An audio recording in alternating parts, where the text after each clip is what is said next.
Hello बच्चों, मैं एक और सवाल लेकर आया हूँ एक्सरसाइज 7E बट्टा का, कक्षा 7 का, हिंदी मीडियम यूपी बोर्ड का गणित का। और इस सवाल में पूछा है, दिया है कि एक रेडियो का अंकित मूल्य 500 रुपए है, ग्राहक को 450 रुपए में उपलब्ध है, बताइए उस पर किस प्रतिशत दर से बट्टा दिया गया है। तो इस सवाल को बहुत आसानी से हम हल कर सकते हैं। तो हमको जो दिया है वो है 500 रुपए अंकित मूल्य। तो अंकित मूल्य आपको दिया है और वो है ₹500। ठीक है, और हमको ग्राहक को वो 450 रुपए में उपलब्ध है। यानी मैं अगर ग्राहक हूं या आप ग्राहक हैं और बाजार से इसको खरीदना चाहते हैं तो आप खरीदेंगे इसको 450 रुपए में। लेकिन ये 450 रुपए में आप खरीद रहे हैं तो जो बेच रहा है उसके लिए वो विक्रय मूल्य है। ठीक है, तो इसका विक्रय मूल्य भी वही होगा जो आपके लिए खरीद मूल्य होगा, क्रय मूल्य। तो विक्रय मूल्य आपका कितना आ गया? 450। ठीक है, और आपको ज्ञात करना है क्या? बट्टे का प्रतिशत, बट्टा कितने प्रतिशत का दिया गया। ठीक है, तो इसको हम हल कैसे करेंगे? हम इसको हल करेंगे कि अब अंकित मूल्य आपके पास है, विक्रय मूल्य आपके पास है, तो आप बट्टा निकाल सकते हैं।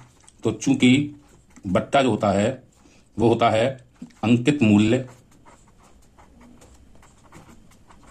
में से अगर हम घटा दें विक्रय मूल्य को, तो आपका बट्टा जो आ जाएगा वो रुपए में आ जाएगा, क्योंकि दोनों चीजें रुपए में दे रखी हैं। कितने रुपए? 500 रुपए में से आप घटा दें अगर 450 रुपए, तो वो आपका बट्टा आ जाएगा। तो बट्टा आपका जो कितना आया वो आपका आया ₹50। ये आपका बट्टा आ गया। तो आपको प्रतिशत में पूछा है तो आप इसका सूत्र लगाएंगे बट्टा प्रतिशत का। वो क्या होगा? चूंकि बट्टा जो प्रतिशत होता है वो क्या होता है? वो होता है बट्टा आपको रुपए में पता हो गुणा 100 बटे अंकित मूल्य, तो वो प्रतिशत में आ जाता है। तो बट्टा आपका कितना आ गया?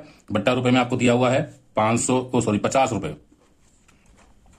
गुणा 100 बटे अंकित मूल्य आपको कितना दे रखा है? ₹500। ध्यान रखिए, बट्टा यानी डिस्काउंट या छूट ये सब अंकित मूल्य पर ही निकाली जाती है, विक्रय मूल्य पर या क्रय मूल्य पर नहीं। ठीक है, तो ये आपका प्रतिशत में आ गया। तो 2 जीरो से 2 जीरो कट गए और 5 एकम 5, 5 ढाई 50। तो यहां 10 गुणा 1, 10 एकम 10 बटे 1 यानी कि 10। तो आपका जो बट्टा आ गया वो आपका आ गया 10%। और यही आपका उत्तर है।